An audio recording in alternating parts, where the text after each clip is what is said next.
Hey, what's up guys? It's Kyle from RR Buildings, and today we're talking about the Kubota.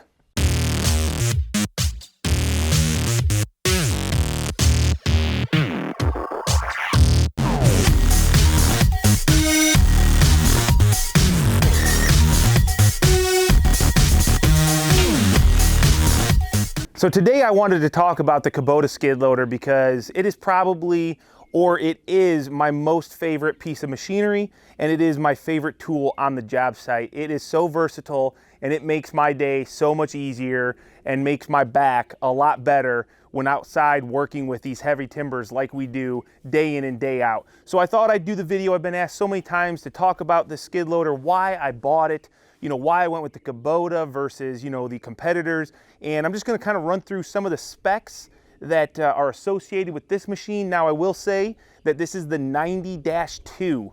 So the 90-2 is not made anymore. I think I actually got this during the last production year, and they were kind of crossing over into the 95-2s. And that's basically, that was forced upon Kubota due to the Tier 4 final emissions controls and all that other stuff that came with the diesel and the DEF engines. And basically, I didn't want to be any part of that, so I went with the 90-2. This machine right here is 92 horsepower. It's got all sorts of power. It's one of the biggest machines that I could buy at the time, horsepower-wise, but that comes at a cost. This machine weighs like almost 11,300 pounds. So it is a big machine. I used to have a Gale 4625 that weighed like 5,000 pounds, and you could almost throw it in the back of your pickup truck.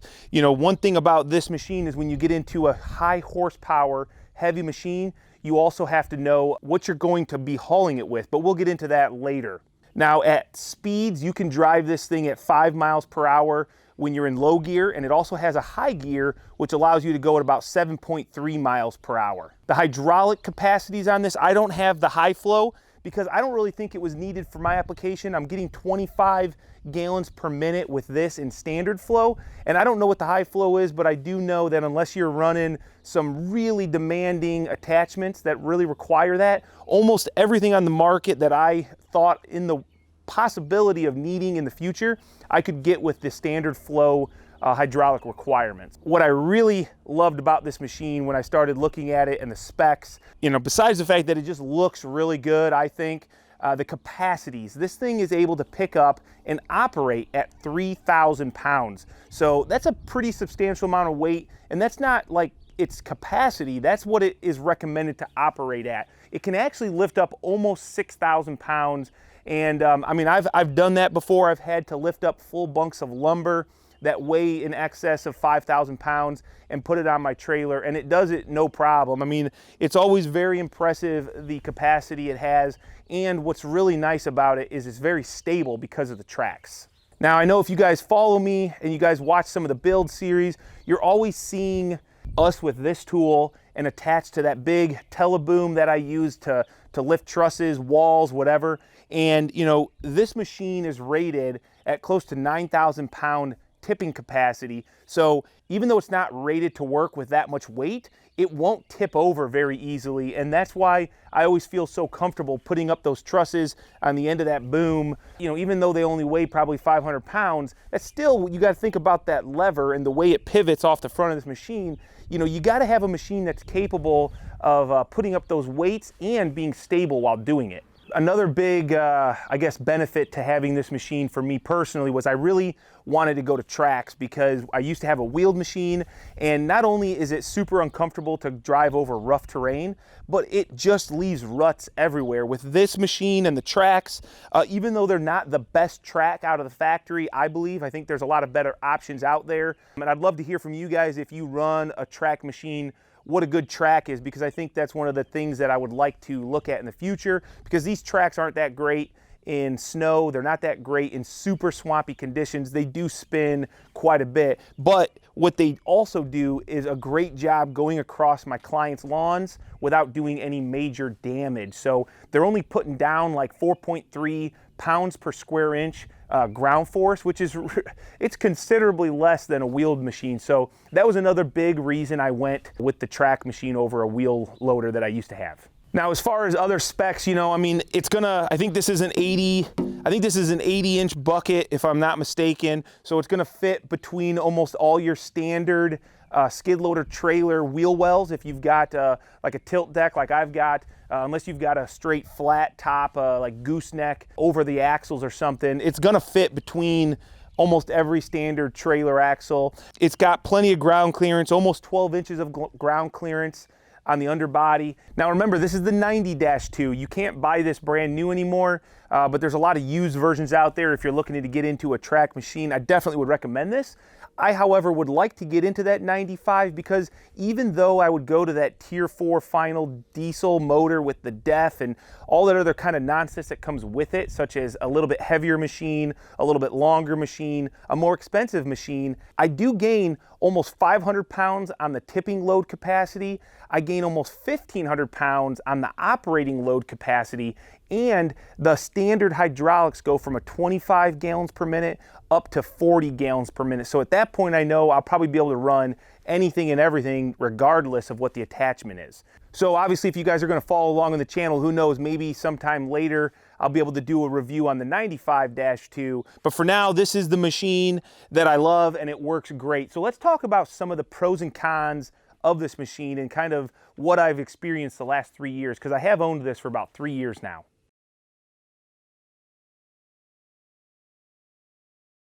Now, the biggest pro that I want to talk about, and probably the biggest reason that I bought the Kubota over its competitors, is I could only find 2 machines out there that really had this style of a cab. And one of them being the Kubota, the other being the Takeuchi, which my excavator runs.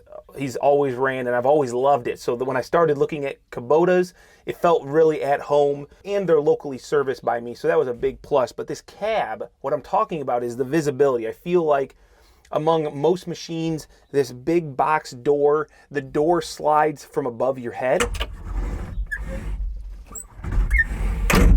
And what that does is it allows you to, you know, if you've got the arms up halfway and you got to get out, you don't have to, you know, take the door off its hinges, obviously, to work in a nice warmer day or whatever, but you've got the ability to just throw it above your head. Now that does come with a couple negatives.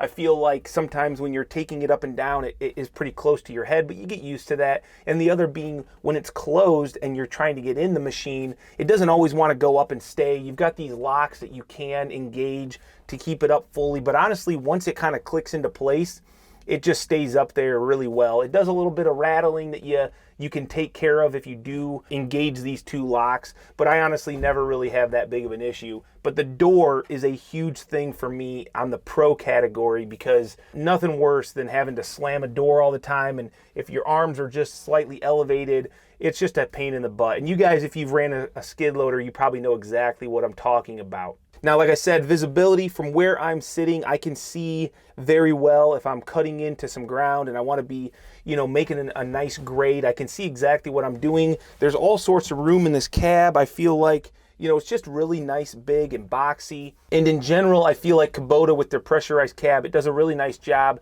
keeping a lot of the noise out when you do close the door all the way. Let's talk about some of the negative things about this cab though. One being really associated with the heating and cooling. Now, I know I'm complaining about something that seems kind of, you know, menial, having heating and air conditioning in your machine, but it is really nice, definitely. But how they've done it, you've got your arm bar here that you got to put down in order to operate, which is another nice perk. I like that. I don't have to put a seatbelt on to operate it. I can just throw these arm bars down and they're nice and comfortable. But your heating controls and your air conditioning are underneath of this, and it becomes a real pain. You can't really see what you're doing. It's like a super small complaint, but this guy right here, this is basically housing all of your controls or your vents. So you've got this vent that is almost always pointing right at your knee. You've got one that comes out here, especially if you got to defrost your glass in the winter and it's down all the way. And then you've got this guy. And there's really nothing over on this side of the cab, which you would think, no big deal. This tiny cab, these will definitely heat and cool the entire cab really efficiently. However, this will get so hot or so cold that this side, you got to turn it down, and over here, you're getting nothing. And so your feet and knee will get a little bit chilly in the wintertime, believe it or not. I just think that it's a pretty I would think simple design to shoot some duct over here somewhere. And I know that's a super small complaint. This machine was not made to go out and work hard and enjoy the creature comforts of air conditioning. However, if you're gonna do it, I think you should do it well. Another thing that I do like though about this controls is everything's kind of right here. You know, your hydraulics, your parking brake, your auxiliary hydraulics, your lighting, and it's very simple. It's not overly complicated. You don't have this big control panel up here in your frame, which a lot of competitors do, and I think that takes away from your visibility because all the controls are up here on the frame. And you know, with the Kubota, by doing everything here, they really maximized your visibility, which is a really big factor, I think. We're always working in confined spaces inside our buildings. There's guys around, and visibility is key for safety. So I think that's a really big plus that you should consider when looking at your skid loader, is to get in the seat and not just see what it feels like, how the seat feels, but what do you see and how do you operate it and how will it work for you so that you can really do a good job of being safe and productive. We're always working overhead, so Kubota's got this nice sunroof here that you can look out of. I mean, it doesn't open obviously or nothing, but it's just really nice. I can always look up and see what my load looks like. And big window in the back. I've got a rear view mirror so I can just, when I'm backing up, see everything. So once again, visibility is a really big deal with this cab, and that is like the biggest selling point for me because you got to be comfortable when you're doing your work. So obviously mine came with the radio. That's a nice perk. Got a speaker here, speaker here. You can really jam out to some tunes while you're working, but that's probably about it for the interior.